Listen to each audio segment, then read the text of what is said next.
大家好，我是 Tony， 我现在在桃园市龙潭大池。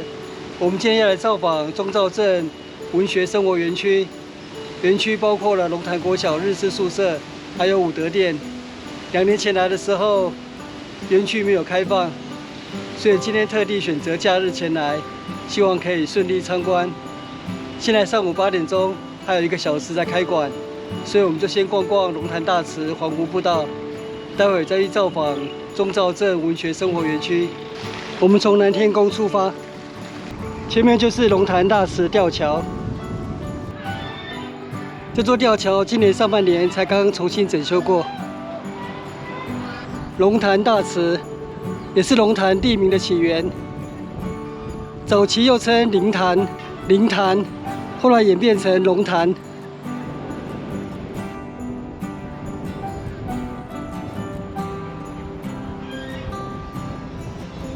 过吊桥后取左行，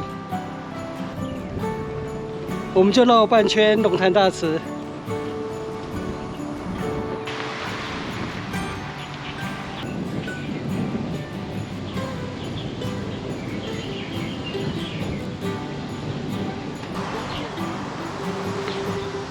这是浮桥，翻压搭3板，哇，太幸福了吧！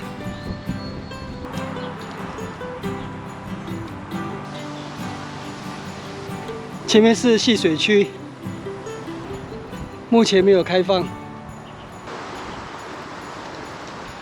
湖岸休憩平台，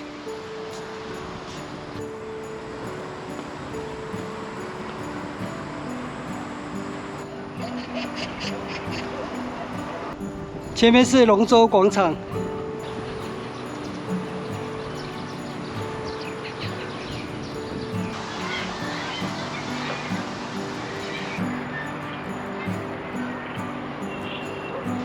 南天宫主事关圣帝君。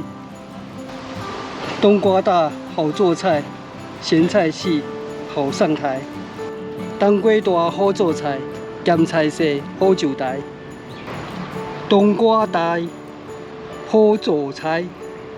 冬瓜胎，念慢一点。冬瓜胎好做菜。冬瓜胎好做菜。好做菜。好做菜。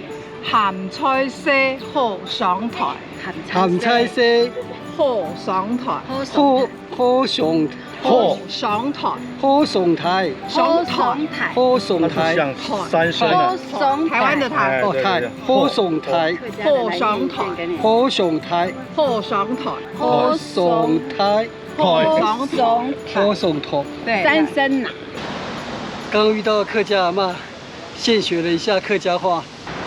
我们回到南天宫了，现在上午9点钟了。我们走往南龙路，前面红绿灯那里右转南龙路，左侧这里是灵潭街新创基地。我们回程再来参观。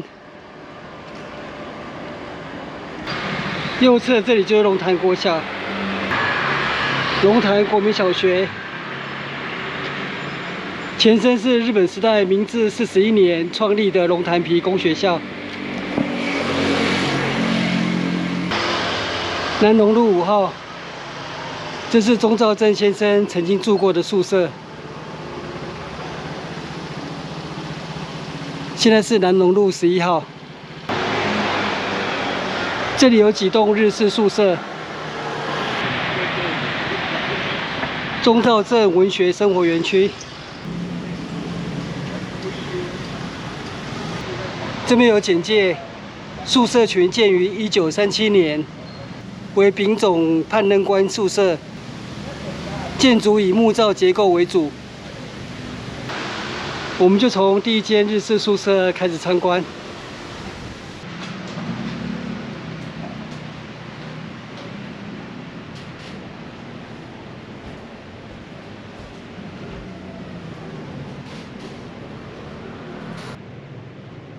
30几年前的电影《鲁冰花》。民国78年，我结婚前1年，还跟老婆一起看过《鲁冰花》这部电影，在台北市八德路4段的松都戏院。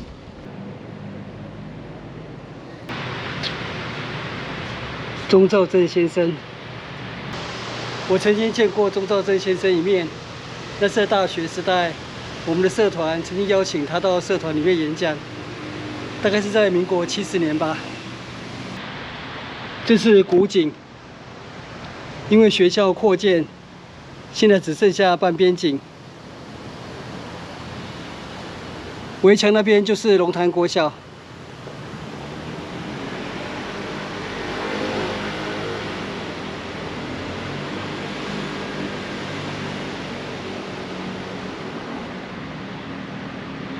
教职员宿舍就在学校旁边。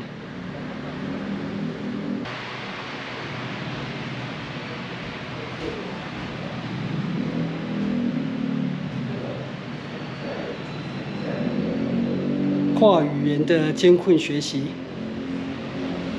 这是日本时代的台湾作家，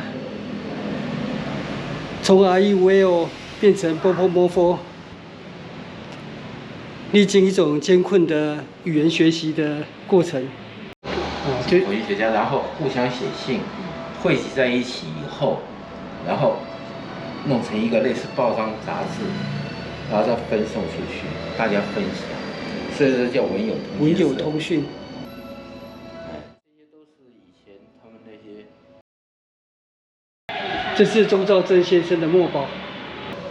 所以他的书法也是非常的有造诣。台湾文学系，2002年，钟肇政先生曾经短暂读过台湾大学。对，他就是语言不通了。那时候台湾大学大部分是从大陆来的，所以只读了2天就离校了。对。但他到2015年还是被授予荣誉的那个校友啊。他虽然只读2天。这就是钢板刻印。隔壁这栋就是钟肇政先生曾经住过11年的教职员宿舍。这是当时加盖的厨房跟餐厅。哇，这个我非常觉得亲切。小学时候帮老师就是这样印考卷。这间是钟肇政大女儿的房间。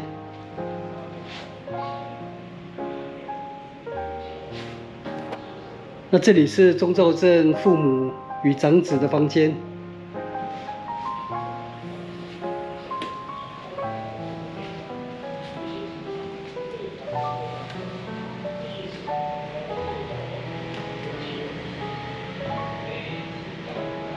那这里是钟肇政先生的房间兼书房。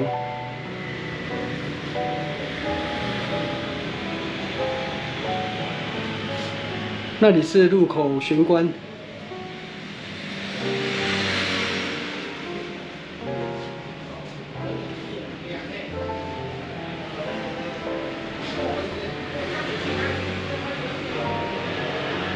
那这边过去就是隔壁户了。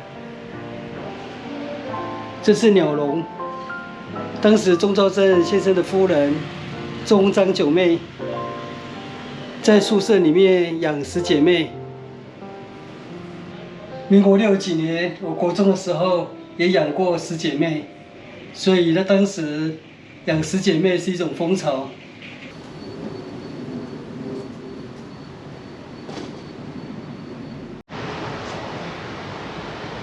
那边还有一栋日式宿舍，现在是作为龙潭国小校史馆，所以没有对外开放。这是朱兰，当时钟肇政先生一家9口，以教职员的薪水，生活相当的辛苦，所以宿舍里面有养10姐妹，宿舍外面这边有养猪。庭院有养鸡鸭，都可以用来贴补家用。苦练，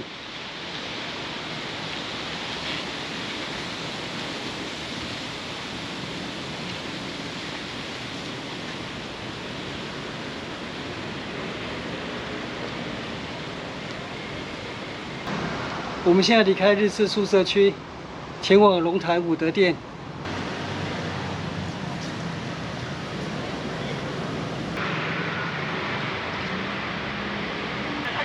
武德殿就在前面那里。龙潭武德殿。龙潭武德殿兴建于1937年。战后曾经有不同的单位使用武德殿。2008年正式登录为历史建筑。龙潭武德殿。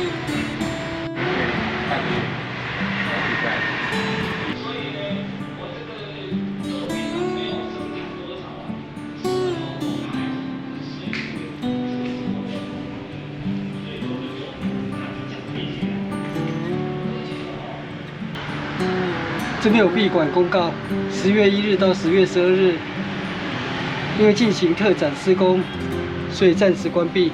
罗汉松的果实，对，它这是它种子。然后这一棵是母树，对，这棵是母树。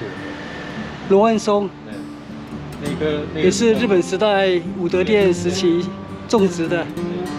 这是罗汉松的果子，这个季节来才看得到。武德殿前面有2棵罗汉松。这一棵是公的，这一棵是母的。武德殿可以绕一圈。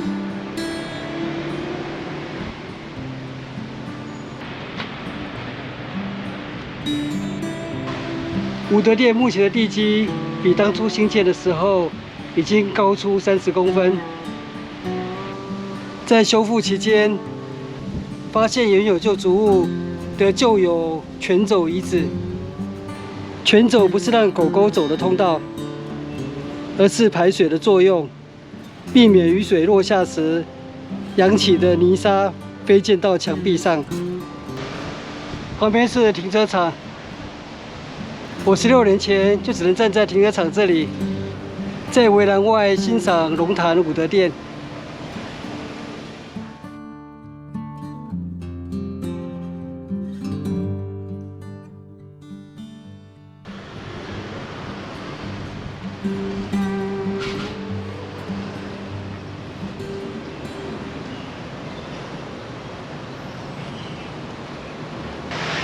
我们现在走往灵潭街新创基地。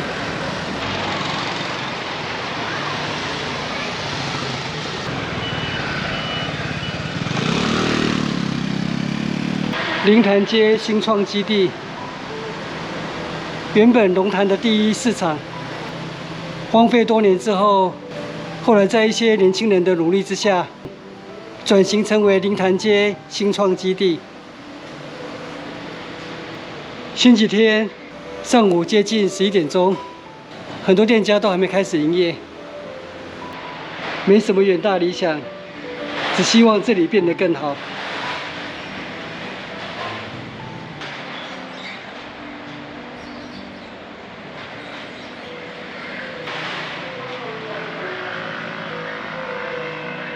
现在接近中午了，那我们就找一家餐厅用餐。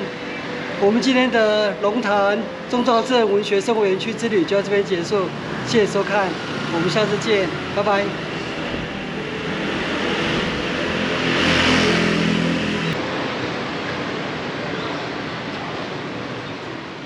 影片下方的文字说明栏里面有钟兆正先生的生平略历简介，同时也有本次旅行路线的 Google 地图网址连结，欢迎您点选网址，打开地图作为旅行的参考。